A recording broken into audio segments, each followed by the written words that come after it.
কথা মনত ৰাখিব বোলে 10,000 পালো ঘৰত আৰু এটা বাচ্চা জন্ম হৈ গল বাস্তাত 4টা হৈ গল 25টো নহব 50টো নহব সেইকাৰণে হাজবেণ্ড বিলাকে ভাল কৰি মনত ৰাখিব যাতে বাচ্চা 3তকৈ ওপৰত না যায় ঠিক কৈছে আমাৰ মা সকলে 3টাতকৈ নিবিচাৰে কিন্তু আমাৰ দেউতা সকলে কেতিয়াবা 4টা 5টা 6টা 8টা 9টা বিচাৰি দিয়ে গতিকে কি লাগিব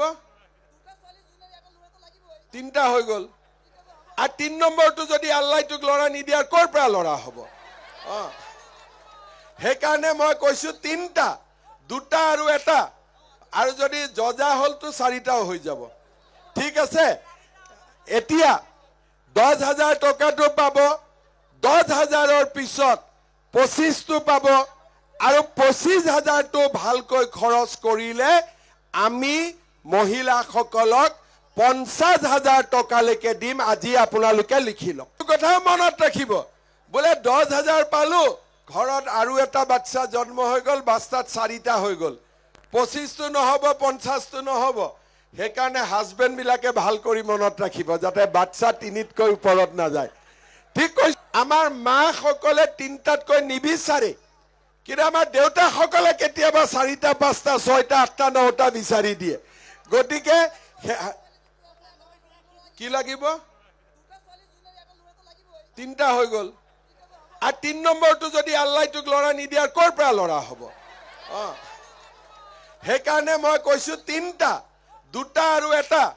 আৰু যদি জজা হলটো 4টাও হৈ যাব ঠিক আছে এতিয়া 10,000 টকাটো পাব 10,000ৰ পিছত 25টো পাব আৰু 25,000টো ভালকৈ খৰচ কৰিলে আমি মহিলা সকলক 50,000 টকালৈকে দিম আজি আপোনালোকে লিখি লওক কথা মনত ৰাখিব বোলে 10,000 পালো ঘৰত আৰু এটা বাচ্চা জন্ম হৈ গল বাস্তাত 4টা হৈ গল 25টো নহব 50টো নহব সেইকাৰণে হাজবেণ্ড বিলাকে ভাল কৰি মনত ৰাখিব যাতে বাচ্চা 3তকৈ ওপৰত না যায় ঠিক কৈছে আমাৰ মা সকলে 3টাতকৈ নিবিচাৰে কিন্তু আমাৰ দেউতা সকলে কেতিয়াবা 4টা 5টা 6টা 8টা 9টা বিচাৰি দিয়ে গতিকে কি লাগিব 3টা হৈ গল আৰ 3 নম্বৰটো যদি আল্লাহ তোক লড়া নিদিয়াৰ কোৰ পৰা লড়া হব সেইকাৰণে মই কৈছো 3টা 2টা আৰু এটা আৰু যদি জজা হলটো 4টাও হৈ যাব ঠিক আছে এতিয়া 10,000 টকাটো পাব 10,000ৰ পিছত 25টো পাব আৰু 25,000টো ভালকৈ খৰচ কৰিলে